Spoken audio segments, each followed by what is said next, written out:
Subscribe कीजिए हमारे channel को और बेल आइकॉन को दबाइए हमारी लेटेस्ट वीडियो सबसे पहले देखने के लिए। Hello student, my self Alok Singh Rajput एक बार फिर एलबीएस कॉलेज के डिजिटल प्लेटफॉर्म पर आपका स्वागत करता हूं मैं। आज हम लोग डिस्कस करेंगे माइक्रोबायोलॉजी 1T के अंतर्गत आने वाला एक टॉपिक जिसका नाम है अरेंजमेंट ऑफ बैक्टीरियल सेल।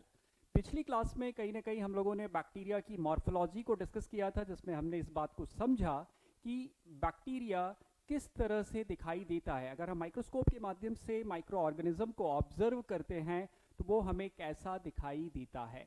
पिछली क्लास में ही हमने इस बात को पढ़ लिया है कि माइक्रो ऑर्गेनिज्म कहीं ना कहीं कोकाय, अगर माइक्रोब्स स्फेरिकल स्ट्रक्चर में दिखाई देता है तो वो हमें वो कोकाय के नाम से जाना जाता है। अगर micro organism rod shape structure में दिखाई देता है तो उसे हम बेसिलाई के नाम से जानते हैं। अगर माइक्रो ऑर्गेनिज्म हिंदी के कॉमा की तरह दिखाई देता है तो उसे हम कहीं ना कहीं विब्रियो के नाम से जानते हैं। और अगर माइक्रो ऑर्गेनिज्म स्पाइरल स्ट्रक्चर में दिखाई देता है तो उसे हम स्पाइरोकीट के नाम से जानते हैं। आज की क्लास में हम लोग बात करेंगे कि अगर इन माइक्रो ऑर्गेनिज्म को अगर अरेंज किया जाए या ये जोड़े में आते हैं तो इन्हें किन नामों से जाना जाता है। सो स्टार्ट करते हैं हम लोग। सबसे पहले हम बात करेंगे जो स्फेरिकल स्ट्रक्चर है जिसे हम कोकाय के नाम से जानते हैं। Ultimately cocci bacteria can exist singly in pair as diplococci. अगर माइक्रो ऑर्गेनिज्म स्फेरिकल स्ट्रक्चर में है और वो अगर पेयर्ड स्ट्रक्चर बनाता है तो वो कहीं ना कहीं डिप्लोकोकाय के नाम से जाना जाता है। यहाँ डायग्राम के माध्यम से भी कहीं ना कहीं आप लोग स्टडी कर सकते हैं कि अगर मान लो स्फेरिकल स्ट्रक्चर है और अगर वो जोड़े में पाया जा रहा है तो वो डिप्लोकोकाय के नाम से जाना जाता है। अगर माइक्रो ऑर्गेनिज्म ग्रुप्स और अगर 4 का ग्रुप बनाता है तो वो टेट्रेड्स के नाम से जाना जाता है। माइक्रो ऑर्गेनिज्म अगर स्फेरिकल है, गोलाकार है, और अगर वो चेन रूपी स्ट्रक्चर बना रहा है, चेन के फॉर्म में अगर वो दिखाई दे रहा है माइक्रोस्कोप से देखने पर तो वो स्ट्रेप्टोकोकाय के नाम से जाना जाता है। नेक्स्ट पॉइंट इज, अगर माइक्रो ऑर्गेनिज्म स्फेरिकल स्ट्रक्चर में है और अगर वो क्लस्टर शेप हमें दिखाई देता है, अंगूर के गुच्छों की तरह अगर वो दिखाई देता है तो वो स्टेफाइलोकोकाय के नाम से जाना जाता है। अगर माइक्रो ऑर्गेनिज्म क्यूब के रूप में दिखाई दे और विशेष तौर पर 8 कोशिकाओं का समूह हो तो उसे हम सार्सिना के नाम से जानते हैं। कोकाय में be oval, elongated or flattened on one side. Cocci may remain attached after cell division. These group characteristics are often used to help identify certain cocci. तो इस पीपीटी के माध्यम से हमने इस बात को समझा कि अगर माइक्रो ऑर्गेनिज्म माइक्रोस्कोप से देखने पर स्फेरिकल स्ट्रक्चर में है और अगर वो कहीं ना कहीं पेयर या 4 के ग्रुप में या गुच्छों में या स्ट्रेट फॉर्म में दिखाई दे रहा है तो उसे हम किन नामों से समझ पाएंगे। अगली पीपीटी की ओर चलते हैं हम लोग। अरेंजमेंट की हम बात कर रहे हैं तो जैसे कि हमने पहले ही इस बात को समझ लिया है कि अगर स्फेरिकल स्ट्रक्चर है और वो पेयर्ड शेप में दिखाई देता है तो उसे हम डिप्लोकोकाय के नाम से जानते हैं। कुछ एग्जाम्पल्स मैंने आप लोगों के लिए रख रखे हैं। उदाहरण के तौर पर अगर हम स्ट्रेप्टोकोकस निमोनी और मोरेक्सेला कैटेरालिस की अगर हम बात करते हैं, इवन दैट अगर हम नाइजीरिया गोनोरिया की बात करते हैं तो ये कहीं ना कहीं डिप्लोकोकस के नाम से भी जाने जाते हैं या ऐसे माइक्रो ऑर्गेनिज्म जोड़े में पाया जाता है। यहाँ पर एक नाम बड़ा ही इंपॉर्टेंट सा है, नाइजीरिया गोनोरिया, जो कि कहीं ना कहीं सेक्सुअल डिसीज जिसे हम गोनोरिया के नाम से जानते हैं, जो कि पेनलेस अल्सर्स इसमें इस रोग में देखने को मिलते हैं। ये माइक्रो ऑर्गेनिज्म विशेष तौर पर डिप्लोकोकस या डिप्लोकोकाय के नाम से भी जाना जाता है बिकॉज कि ये जोड़े में उपस्थित होता है। अगर हम स्ट्रेप्टोकोकाय की बात करते हैं, स्ट्रेप्टोकोकाय नाम से ही हमने इससे पहले भी इस बात को समझ लिया है कि अगर माइक्रो ऑर्गेनिज्म चेन फॉर्म में अगर दिखाई दे रहा है तो वो स्ट्रेप्टोकोकाय के नाम से जाना जाएगा। एक एग्जाम्पल की अगर हम बात करें तो स्ट्रेप्टोकोकस पायोजीनस, बहुत इंपॉर्टेंट नाम है यहाँ पर। स्ट्रेप्टोकोकस पायोजीनस एक ऐसा माइक्रो ऑर्गेनिज्म है जो पस फॉर्म करने के लिए रिस्पॉन्सिबल है। मनुष्य, आप लोग इमेजिन कर सकते हो कि अगर किसी भी तरीके का घाव हुआ है, जिसे हम वूंड के नाम से भी जानते हैं, और उसमें अगर पस दिखाई दे रहा है, तो बिलीव करें कि वहाँ पर स्ट्रेप्टोकोकस पायोजीनस का संक्रमण उपस्थित है। वहीं अगर हम स्ट्रेप्टोकोकस एगलैक्टिया की बात करें, तो ये भी कहीं ना कहीं स्ट्रेप्टोकोकाई की का एक एग्जाम्पल बन सकता है। नेक्स्ट पॉइंट की ओर चलते हैं हम लोग। टेट्रेट्स, पहले ही पिछली पीपीटी में हम लोगों ने पढ़ रखा है कि अगर माइक्रो ऑर्गेनिज्म स्फेरिकल स्ट्रक्चर में है और वो कहीं ना कहीं 4 का जोड़ा बनाता है, तो वो टेट्रेट्स के नाम से जाना जाता है। कुछ एग्जाम्पल्स दे रखे हैं मैंने, लाइक एरोकोकस की अगर हम बात करें, पैडिकोकस एंड टेट्राजीनोकोकस, ऐसे माइक्रो ऑर्गेनिज्म हैं जो टेट्रेट फॉर्म में पाए जाते हैं। नाउ दैट सार्सिना की अगर हम बात करें, सार्सिना जो कि कहीं ना कहीं गुच्छों में पाया जा रहा है। The cocci are arranged in a cuboidal manner as the cell are formed by regular cell division in these plan. Cocci that divide in 3 plan and remain in group cube-like group of 8. Example अगर हम सार्सिना के लें, तो सार्सिना वेंट्रिकुलाई जो हैं, जो कि कहीं ना कहीं पेप्टिक अल्सर के लिए रिस्पॉन्सिबल होता है, ये सार्सिना का एक एग्जाम्पल बनता है।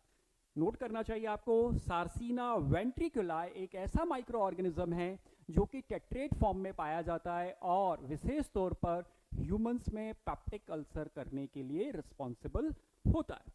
वहीं अगर हम सार्सिना यूरिए की बात करें, तो ये भी टेट्रेट फॉर्म में पाया जा रहा है। हम लोग अरेंजमेंट पढ़ रहे हैं, माइक्रो ऑर्गेनिज्म का किस तरीके से अरेंजमेंट होता है, इसको हम लोग डिस्कस कर रहे हैं। इसमें एक नाम आता है staphylococci. The cocci are arranged in grape-like clusters formed by the irregular cell division in 3 plan. अगर बाय द वे हम स्टेफाइलोकोकाई की बात करें, तो स्टेफाइलोकोकाई जो कि पहले डिस्कस कर चुके हैं हम लोग, कहीं ना कहीं अंगूर के गुच्छों के फॉर्म, जैसे अंगूर के गुच्छे होते हैं, कुछ उस तरीके की संरचना में स्टेफाइलोकोकाई पाया जाता है। अगर हम स्टेफाइलोकोकाई की बात करें, तो ये स्किन एंड सॉफ्ट टिश्यूज में संक्रमण करने के लिए रिस्पॉन्सिबल होता है। विशेष तौर पर एब्सेस, बॉयल्स, फ्रंकल्स और कहीं ना कहीं सेल्यूलाइटिस जैसे रोग जो हैं वो स्टेफाइलोकोकाई के कारण उत्पन्न हो सकते हैं। सेल्यूलाइटिस गंभीर स्किन का संक्रमण होता है, गंभीर बड़े वूंड बनाता है और कई दफ़ा इसे इस कंडीशन में एम्पुटेशन करने की भी स्थिति बन जाती है। नेक्स्ट पीपीटी की ओर चलते हैं हम लोग। अरेंजमेंट में स्पाइरल बैक्टीरिया की हम बात कर रहे हैं, ऐसे माइक्रो ऑर्गेनिज्म जिनका स्ट्रक्चर कॉमा आकृति का होता है, उसे हम कहीं ना कहीं क्या कहते हैं, स्पाइरिला के नाम से जानते हैं, या स्पाइरल शेप स्ट्रक्चर वाले माइक्रो ऑर्गेनिज्म को हम इसके अंतर्गत रखते हैं। Like spirilla are curved bacteria which can arrange from a gently curved shape to a corkscrew like spiral. Many spirilla are rigid and capable of movement. A special group of spirilla known as spirochete are long, slender and flexible. So यहाँ पर एक important line निकल कर आती है कि जो curved sap structure वाले माइक्रो ऑर्गेनिज्म होते हैं, जिसे हम स्पाइरिला के नाम से जानते हैं, ये माइक्रो ऑर्गेनिज्म मूवमेंट करने में कैपेबल होते हैं। बहुत इंपॉर्टेंट लाइन है ये। सामान्य तौर पर माइक्रो ऑर्गेनिज्म में मूवमेंट देखने को नहीं मिलता, लेकिन जो स्पाइरल बैक्टीरिया होते हैं वो मूवमेंट करने में कैपेबल होते हैं। एक एग्जाम्पल है स्पाइरिला का, नाम है उसका वीब्रियो। पिछली क्लास में भी मैंने आप लोगों को एक्सप्लेन किया था कि जो वीब्रियो है उसकी एक स्पीसीज है, या वीब्रियो के कारण जो उत्पन्न होने वाला रोग है, जिसे हम कोलेरा वीब्रियो के नाम से जानते हैं। सामान्य तौर पर मनुष्यों में जो लूज मोशन से, गंभीर लूज मोशन जो कि डेड का कारण भी बन सकता है, मनुष्यों के शरीर से वाटर का लॉस होने के लिए या करवाने के लिए कोलेरा वीब्रियो रिस्पॉन्सिबल होता है। इसकी संरचना भी कॉमा सैप्ड में पाई जाती है। एग्जाम्पल लिखा हुआ है वीब्रियो कोलेरा। नाउ दैट अगर हम स्पाइरिला की बात कर रहे हैं, सो एक सेंटेंस हम लोग रीड कर रहे हैं, माफी चाहूंगा। ओके, सो यदि बाय द वे हम स्पाइरिला की बात कर रहे हैं, so they have rigid spiral structure, spirillum with मेटोन can superficially resemble spirochetes. They do not have outer sheet and endoflagella but have typical bacterial flagella. एक एग्जाम्पल अगर हम बात करें स्पाइरुला का, कंपाइलोबैक्टर जैजुनी। कंपाइलोबैक्टर जैजुनी विशेष तौर पर मनुष्यों की छोटी आंत में संक्रमण करने के लिए रिस्पॉन्सिबल होता है। वहीं अगर हम बात करते हैं हेलिकोबैक्टर पाइलोरी, ये भी पैप्टिक अल्सर के लिए रिस्पॉन्सिबल होता है, और इनकी संरचनाएं जो होती हैं वो स्पाइरल शेप स्ट्रक्चर या कॉमा शेप स्ट्रक्चर में पाए जाते हैं। स्पाइरलम विनोग्रेड्स्की की अगर हम बात करें, स्पाइरलम विनोग्रेड्स्की, ये भी एक माइक्रो ऑर्गेनिज्म है जो कि कहीं ना कहीं कॉमा शेप स्ट्रक्चर बनाता है।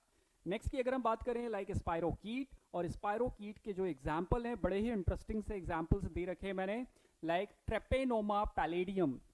सो ट्रेपेनोमा पैलेडियम एक ऐसा माइक्रो ऑर्गेनिज्म है, नोट करना चाहिए, ट्रेपेनोमा पैलेडियम सिफिलिस नामक रोग पैदा करने के लिए रिस्पॉन्सिबल होता है। और जो सिफिलिस डिसीज होती है ये सेक्सुअल कॉन्टैक्ट के माध्यम से पर्सन टू पर्सन फैलता है। तो अगर हम ट्रेपेनोमा पैलेडियम का स्ट्रक्चर देखें तो ये भी स्पाइरल शेप स्ट्रक्चर में पाया जाता है। और अगर दूसरे एग्जाम्पल की हम बात करें जो कि स्पाइरोकीट के एग्जाम्पल्स हैं, बोरेलिया रिकरेंटिस। बोरेलिया रिकरेंटिस सामान्य तौर पर कहना चाहिए Laue's born epidemic relapsing fever के नाम से जाना जाता है। जुओं के माध्यम से एक व्यक्ति से दूसरे व्यक्ति में ये माइक्रो ऑर्गेनिज्म ट्रांसफर होता है और गंभीर बुखार उत्पन्न करने के लिए रिस्पॉन्सिबल होता है। अगली पीपीटी में अल्टीमेटली हम अरेंजमेंट की बात कर रहे थे। Other shapes and arrangement of bacteria, number first is filamentous bacteria. ऐसे माइक्रो ऑर्गेनिज्म जो कहीं ना कहीं सेगमेंटेड फॉर्म में पाए जाते हैं, सेगमेंट में पाए जाते हैं, उन्हें हम फिलामेंटस बैक्टीरिया के नाम से जानते हैं। एक एग्जाम्पल है कैंडिडेट्स सैवेजिला। ऐसा माइक्रो ऑर्गेनिज्म है जो कि कहीं ना कहीं सेगमेंटेड फॉर्म में पाया जा रहा है। And the second one is pleomorphic bacteria. जब भी बात हम प्लियोमॉर्फिक बैक्टीरिया की करते हैं, ये ऐसे माइक्रो ऑर्गेनिज्म होते हैं जिसमें आउटर वॉल नहीं पाई जाती और इनका शेप डिसाइडेड नहीं होता। ये काफ़ी डेलिकेटेड माइक्रो ऑर्गेनिज्म के नाम से भी जाने जाते हैं, काफ़ी फ्लेक्सिबल होते हैं और इनका शेप एंड साइज जो है वो निश्चित नहीं होता। कुछ एग्जाम्पल्स हैं लाइक माइकोप्लाज्मा निमोनी और माइकोप्लाज्मा जेनेटेलियम। दो प्रकार के माइक्रो ऑर्गेनिज्म इस कैटेगरी के अंतर्गत आते हैं। माइकोप्लाज्मा निमोनी जो है वो निमोनिया कॉज करने के लिए रिस्पॉन्सिबल होता है, और माइकोप्लाज्मा जेनेटेलियम जो है ये रिप्रोडक्टिव ऑर्गन्स में संक्रमण करने के लिए रिस्पॉन्सिबल होता है। प्लियोमॉर्फिक बैक्टीरिया का शेप एंड साइज डिसाइडेड नहीं होता क्योंकि इसकी आउटर वॉल नहीं पाई जाती। सो आज की क्लास में हम लोगों ने चर्चा की है अरेंजमेंट ऑफ माइक्रो ऑर्गेनिज्म की, अरेंजमेंट ऑफ बैक्टीरिया। जब micro organism spherical, rod shape, comma shape या स्पाइरल शेप में होते हैं, और जब ये कहीं ना कहीं एक साथ इकट्ठा होते हैं या क्लस्टर बनाते हैं, चेन बनाते हैं या अंगूर के गुच्छों के समान दिखाई देते हैं, तब इन्हें हम क्या कहते हैं, और पर्टिकुलर ग्रुप में आने वाला जो माइक्रो ऑर्गेनिज्म है वो कौन कौन से रोग उत्पन्न करता है, ये सारी बातें हमने आज की क्लास में डिस्कस किया है। Thank you so much.